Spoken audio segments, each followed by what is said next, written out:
Hello students, welcome to arc reflections IAS. నా పేరు సునంద. ఇవాళ మనం మాట్లాడుకోబోతున్నటువంటి టాపిక్ వచ్చేసరికి వక్ఫ్ అమెండ్మెంట్ చట్టానికి సంబంధించి.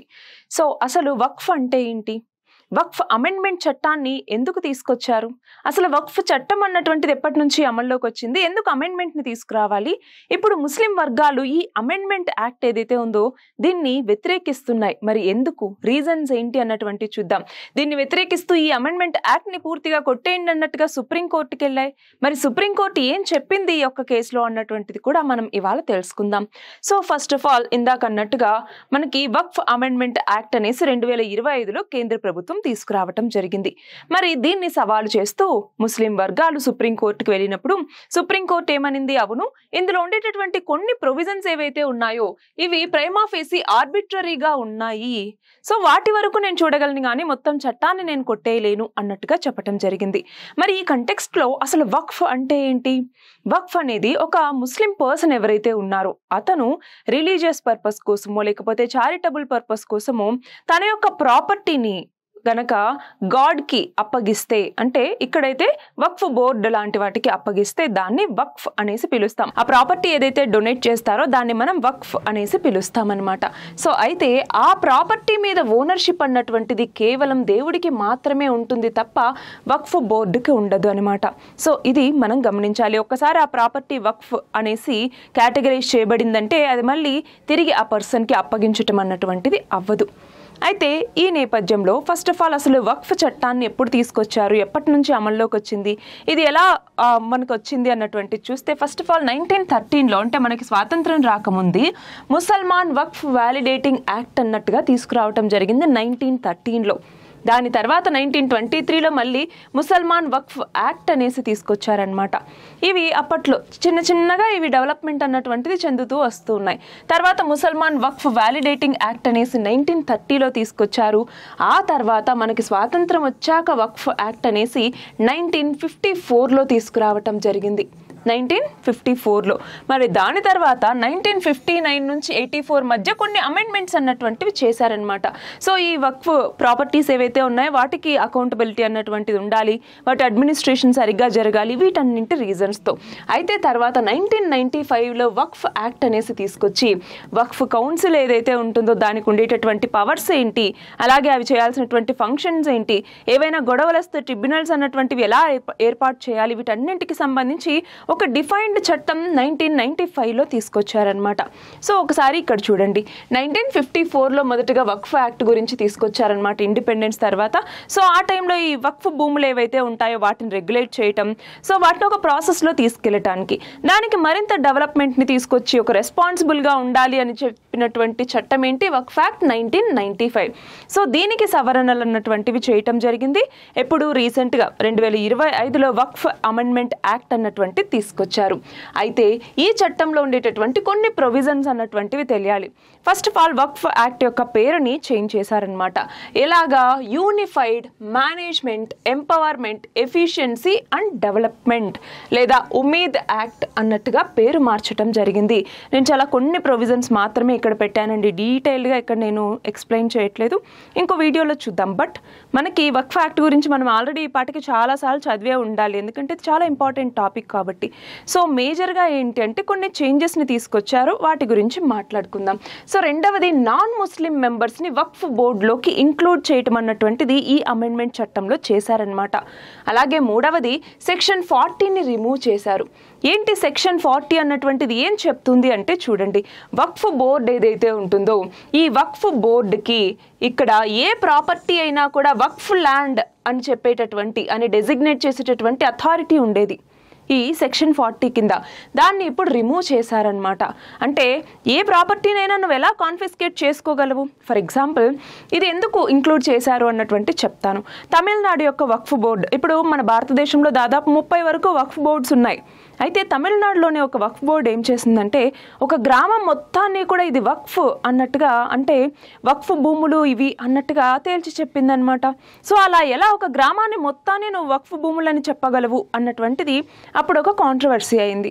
సో ఆ నేపథ్యంలో ఈ యొక్క ప్రొవిజన్ని పెట్టారు. అట్లానే ట్రైబల్ ల్యాండ్స్ని ప్రొటెక్ట్ చేయటం అంటే ఏంటి, వక్ఫ్ ఏవైతే ఉందో అంటే ఈ వక్ఫ్ భూములు ఏవైతే ఉన్నాయో వాటిని ట్రైబల్ ల్యాండ్స్లో ఎస్టాబ్లిష్ చేయరనమాట. అలా చేయకుండా షెడ్యూల్ 5, షెడ్యూల్ 6 ఏవైతే ఉన్నాయో వాటిలో ఈ ట్రైబల్ ల్యాండ్స్ ఏవైతే ఉన్నాయో వాటిలో వక్ఫ్ భూములను ఎస్టాబ్లిష్ చేయకుండా ఒక ప్రొవిజన్ని తీసుకొచ్చారు. అట్లానే ఉమెన్ మెంబర్స్ని వక్ఫ్ బోర్డ్స్లోకి ఇంక్లూడ్ చేయటం కావచ్చు, అట్లానే ఉమెన్కి ప్రాపర్టీ రైట్స్ అన్నటువంటివి ఇవ్వటం. ఫర్ ఎగ్జాంపుల్ మెయింటెనెన్స్ కావచ్చు, లేదంటే విడో అయినప్పుడు కావచ్చు. సో ఒక పర్సన్ తన యొక్క ప్రాపర్టీని వక్ఫ్ ప్రాపర్టీ అని కేటగరైజ్ చేసే ముందు తన యొక్క ఫ్యామిలీకి, తన యొక్క ఉమెన్ ఎవరైతే ఉంటారో అక్కడ వాళ్ళకి సమానంగా పంచిన తర్వాత ఆ మిగిలిన దాన్ని వక్ఫ్ భూముల కింద ఇవ్వాలి అన్నట్టుగా కొన్ని ప్రొవిజన్స్ని తీసుకొచ్చారనమాట. అయితే వీటిలో ఉండేటటువంటి చాలా ప్రొవిజన్స్ ముస్లిం వర్గాలకి నచ్చలేదు. ఇటు ప్రతిపక్షాలు కూడా దీనికి వ్యతిరేకంగా చాలా ఆందోళనలు చేపట్టడం ఇవన్నీ కూడా జరిగాయి. మరి ఈ నేపథ్యంలో ఇప్పుడు సుప్రీంకోర్టుకి వెళ్ళిన తర్వాత సుప్రీంకోర్టు ఇందాక ప్రైమా ఫేసి ఆర్బిట్రరీనెస్ నాకు కొన్నింట్లో కనపడుతోంది అనింది. ఆ నేపథ్యంలో అసలు ఆర్బిట్రరీనెస్ సుప్రీంకోర్టుకి వెయిట్లో కనపడుతోంది, సుప్రీంకోర్టు ఏం చెప్పింది అన్నటువంటిది ఒకసారి మనం చూద్దాం. సో ఇక్కడ ఒకసారి చూడండి. First of all 5-year rule for creating Waqf అంటే ఏంటి?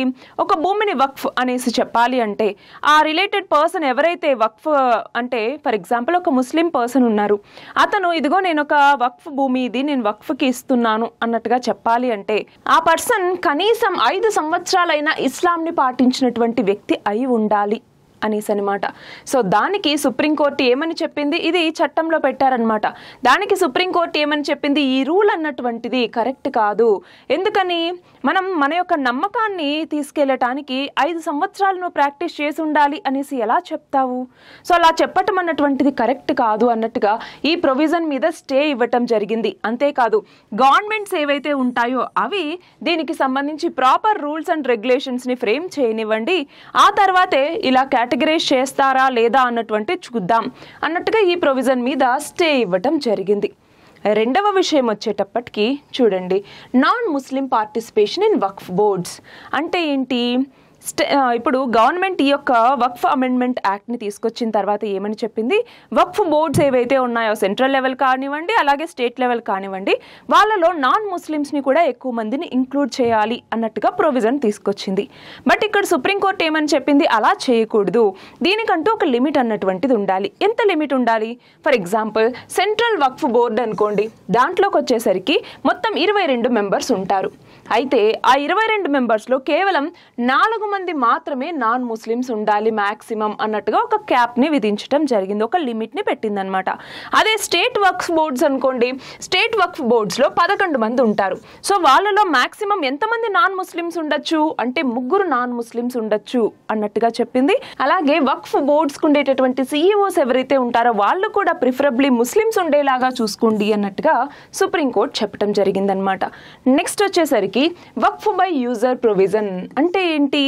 ఏవైతే డాక్యుమెంట్ చేయబడినటువంటి ల్యాండ్స్ ఉంటాయో అలా చేయనటువంటి ల్యాండ్స్ని వక్ఫ్ అనేసి కేటగరైజ్ చేసేవాళ్ళు దాన్ని వక్ఫ్ చట్టం కిందికి వక్ఫ్ బోర్డ్స్ అన్నటువంటి మెయింటైన్ చేస్తూ ఉండేవి రిలీజియస్ చారిటబుల్ పర్పసెస్ కోసం.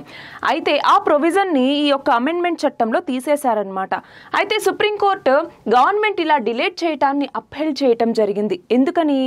ఆల్రెడీ ఈ యొక్క వక్ఫ్ బై యూజర్కి సంబంధించినటువంటి ప్రాపర్టీస్ ఏవైతే ఉన్నాయో అవి రిజిస్టర్ చేసినాం అనుకోండి, సో వాటిని వక్ఫ్ అనేసి కేటగరైజ్ చేయొచ్చు.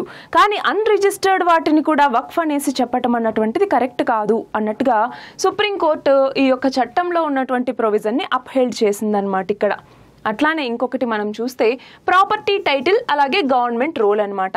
అంటే ఏంటి? ఫర్ ఎగ్జాంపుల్ ఒక ప్రాపర్టీకి సంబంధించి ఆ ప్రాపర్టీ టైటిల్ ఇంకా ఇవ్వలేదు అంటే ఆ ఇవ్వనటువంటి పక్షంలో ఎంక్వైరీ ఎండ్ అయ్యే లోపు ఆ యొక్క ప్రాపర్టీని ఆ పర్టికులర్ తహసీల్దార్ కానీ లేకపోతే అక్కడ ఉన్నటువంటి కలెక్టర్ కానీ ఎవరైనా కావచ్చు ఆ వక్ఫ్ ల్యాండ్ని డిసైడ్ చేస్తారనమాట, ఇది వక్ఫ్ కిందికి వస్తుందా లేదా అన్నటువంటిది.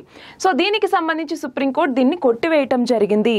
ఎందుకని? ఫర్ ఎగ్జాంపుల్ ఒక వక్ఫ్ సంబంధించినటువంటి భూములకు సంబంధించిన వివాదం ట్రైబ్యునల్లో కానీ కోర్టులో కానీ ఉంటే ఆ వివాదం పరిష్కారం అయ్యేంత వరకు ఎవరు దాన్ని పరిష్కరించాలి? ఆ ట్రిబ్యునల్ కానీ లేకపోతే ఆ కోర్టు కానీ దాని గురించి చెప్పాలి, కానీ రెవెన్యూ అఫీషియల్స్ దాని గురించి నిర్ణయించేటటువంటి అధికారం లేదు అన్నటువంటిది ఇక్కడ సుప్రీంకోర్టు అన్నటువంటిది క్లారిటీ ఇవ్వటం జరిగింది. అలానే ఇక్కడ ఒక్కసారి మనం చూస్తే ప్రొటెక్టెడ్ మాన్యుమెంట్స్ మరియు ట్రైబల్ ల్యాండ్స్ అంటే ఏంటి, మన భారతదేశంలో ఏవైతే ప్రొటెక్టెడ్ మాన్యుమెంట్స్ కిందికి వస్తాయో ఆర్కియలాజికల్ సర్వే ఆఫ్ ఇండియా కింద అవి కానీ, అలాగే షెడ్యూల్ 5, షెడ్యూల్ 6 కింద ఉండేటటువంటి ట్రైబల్ ల్యాండ్స్ ఏవైతే ఉంటాయో అవి కానీ వక్ఫ్గా కేటగరైజ్ చేయకూడదు అన్నట్టుగా ఈ అమెండ్మెంట్ చట్టంలో ఒక ప్రొవిజన్ని తీసుకొచ్చారు. దానికి సుప్రీంకోర్టు కూడా అవును, ఈ హెరిటేజ్ సైట్స్ కానివ్వండి, లేకపోతే ఈ హెరిటేజ్ మాన్యుమెంట్స్ కానివ్వండి, లేకపోతే ఈ ట్రైబల్ ల్యాండ్స్ ఏవైతే ఉంటాయో వాటిని రిలీజియస్ పర్పస్కి యూజ్ చేయటం అన్నటువంటిది కరెక్ట్ కాదు.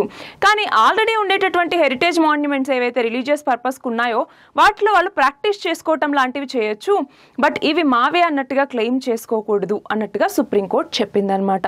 సో ఇప్పుడు మనం ఒకసారి గమనిస్తే మన భారతదేశంలో ఇండియన్ రైల్వే, మన భారతదేశంలో ఇండియన్ ఆర్మీ, ఆ తర్వాత ఇండియన్ రైల్వే, ఈ రెండింటి తర్వాత అతి ఎక్కువగా భూముల్ని కలిగి ఉన్నటువంటిది ఈ వక్ఫ్ బోర్డ్స్ అన్నమాట. వక్ఫ్ భూములే ఎక్కువగా ఉన్నాయి. సో ఇలా అన్రిజిస్టర్డ్ వాటిని కావచ్చు, లేకపోతే పర్సన్స్ ఇచ్చారని కావచ్చు, లేకపోతే టైటిల్ డాక్యుమెంట్స్ లేవు అన్నట్టుగా వక్ఫ్ బోర్డు కిందికి తీసుకురావటం కావచ్చు. సో వీటన్నింటికి ఇలాంటివి జరుగుతూ ఉన్నటువంటి నేపథ్యంలో, అలాగే ఉమెన్ పార్టిసిపేషన్ సరిగ్గా లేదు, నాన్ ముస్లిమ్స్ యొక్క పార్టిసిపేషన్ అన్నటువంటిది అస్సలు ఉండట్లేదు. సో సొంతంగా వాళ్ళకి కావాల్సినటువంటి అన్ని అధికారాలని వక్ఫ్ యాక్ట్ అన్నటువంటిది ఇచ్చేయటం కావచ్చు.